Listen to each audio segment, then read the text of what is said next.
Hai, perkenalkan nama saya Desi Ayu Rahmawati dengan nomor NIM 192101440, mahasiswa S1 Akuntansi kelas B reguler 2 dari Perguruan Tinggi Ilmu Ekonomi Surakarta yang kali ini akan membahas singkat tentang apa itu negosiasi. Nah, apa sih itu negosiasi?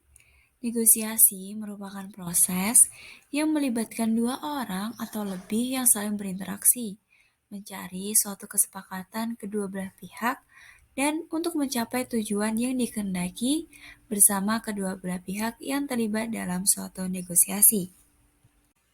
Menurut Hartman, 4 poin penting yang perlu diperhatikan sebelum negosiasi yaitu 1. Pencarian fakta dari pihak lawan negosiasi. 2. Menaksir posisi bernegosiasi. Ketiga, membuat perencanaan yang baik. Dan keempat, memilih dan mengatur tim negosiasi.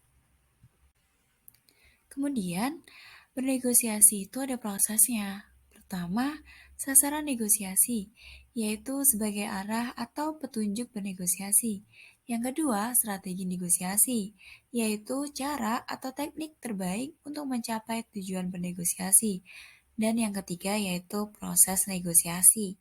Suatu proses tawar-menawar yang diharapkan mampu menghasilkan suatu kesepakatan di kedua belah pihak yang saling menguntungkan. Dari penjelasan di atas tadi tentang bernegosiasi, sekarang ada contoh kasus bernegosiasi. Nah, ini contoh kasus yang gagal. Ada di Google, kena denda 8,5 triliun akibat gagal negosiasi dengan perusahaan media. Kenapa nih? Jadi, sanksi denda ini diberikan setelah Google dianggap gagal mematuhi perintah untuk bernegosiasi dengan perusahaan media terkait penggunaan dan pembayaran artikel yang ditampilkan di platformnya. Dengan disahkannya pedoman hak cipta Uni Eropa yang memulai diadopsi Prancis pada 2019, penerbit berita atau media diperbolehkan meminta kompensasi untuk penggunaan konten karena di platform pihak ketiga. Pasal 11 dari pedoman ini mengatur mengenai link tag atau pajak tautan.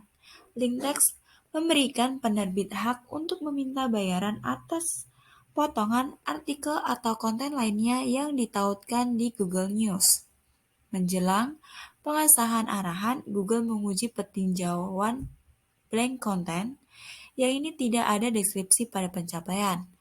Hal ini dianggap sebagai ancaman tentang apa yang mungkin dipaksakan untuk dilakukan pasca adanya pasal 11 aturan yang dimaksud. FCA pun memandang langkah ini sebagai penyalahgunaan monopoli Google dalam pencarian internet. FCA juga memerintahkan raksasa internet ini untuk mematuhi aturan dan benar-benar bernegosiasi dengan penerbit terkait hak menampilkan artikel di platformnya. Namun negosiasi tersebut tampaknya tidak berjalan dengan baik sehingga Google dikenai sanksi denda sebesar 500 juta euro atau setara dengan 8, triliun rupiah oleh otoritas kompetisi Prancis atau FCA. Sekian dari presentasi saya mengenai negosiasi dan contoh kasus tentang negosiasi. Dan kurang lebihnya saya mohon maaf. Terima kasih.